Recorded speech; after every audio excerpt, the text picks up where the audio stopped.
নমস্কার, জয় শ্রীকৃষ্ণ।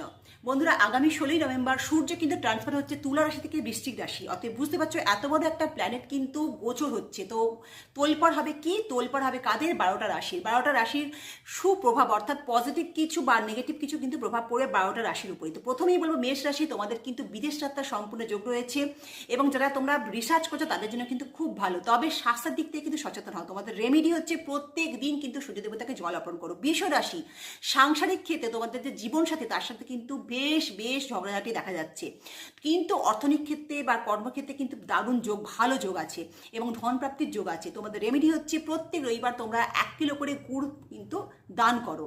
দেখবো মিথুন রাশি, কনফিডেন্স পুরো ভেঙে গেছিল, সেই কনফিডেন্স ফিরে পাবে। পরিশ্রম যে করেছিল সেটা কিন্তু পাওনি, সেই পরিশ্রমের কিন্তু 100% রেজাল্ট পাবে, কারণ সূর্যের গোচর হচ্ছে, গোচরের ফলেই কিন্তু সেটা পাবে।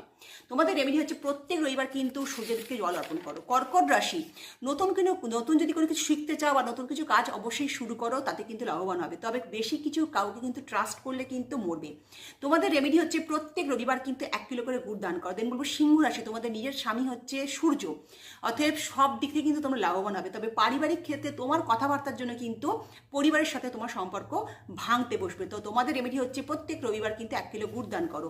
কন্যা রাশি কিন্তু দেখা যাচ্ছে জব, আর্থিক দিক থেকে খুব উন্নতি, কিন্তু ওভার কনফিডেন্স সব কিছু শেষ করে দেবে। তোমাদের যেটা রেমেডি হচ্ছে সেটা হচ্ছে প্রত্যেক রবিবার একটা গরিব মানুষকে কিন্তু অবশ্যই ভোজন করাও। তুলা রাশি, তোমাদের স্ট্রেস, অ্যাংজাইটি, ডিপ্রেশনগুলো প্রচণ্ড বাড়বে। তো তোমাদের রেমেডি হচ্ছে দুর্গা চালিসা কিন্তু প্রত্যেক দিন পাঠ করো, তোমাদের কিন্তু শুভ ফল প্রদান করবে।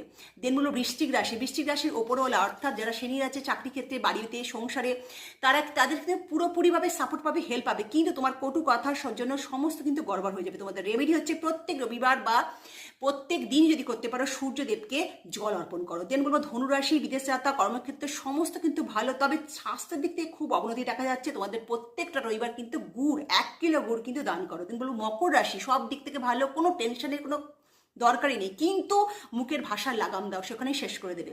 তো তোমাদের রেমেডি হচ্ছে শিব বা সূর্যকে রোজ জল অভিষেক করো।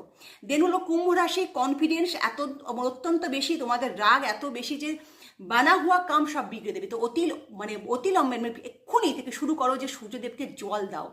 এবং মীন রাশি, তোমাদের সাংসারিক অবস্থা ঠিকঠাক একদম সাপোর্ট পাবে সবার, কিন্তু অ্যাক্সিডেন্ট রোগ প্রবল দেখা যাচ্ছে। তো তোমরাও কিন্তু ইমিডিয়েট যেটা করবে সেটা হচ্ছে প্রত্যেক রবিবার গরিব ব্রাহ্মণকে কিন্তু ভোজন করাও। তো আচ্ছা, এই যে বললাম যে সূর্য তোমাদের কি মনে হয় কোটি কোটি তো আলোকবর্ষ মাইল দূরে আছে, তো তোমাদের কি মনে হয় যে সেখান থেকে তো আমাদের ভাগ্য বদলে দেবে? হ্যাঁ কি না অবশ্যই কিন্তু কমেন্টে আমাকে জানাও, প্লিজ কমেন্ট। তো বেশি করে ভিডিও ফরওয়ার্ড করো, ভালো থেকো, সুখে থেকো, শান্তিতে থেকো। নমস্কার।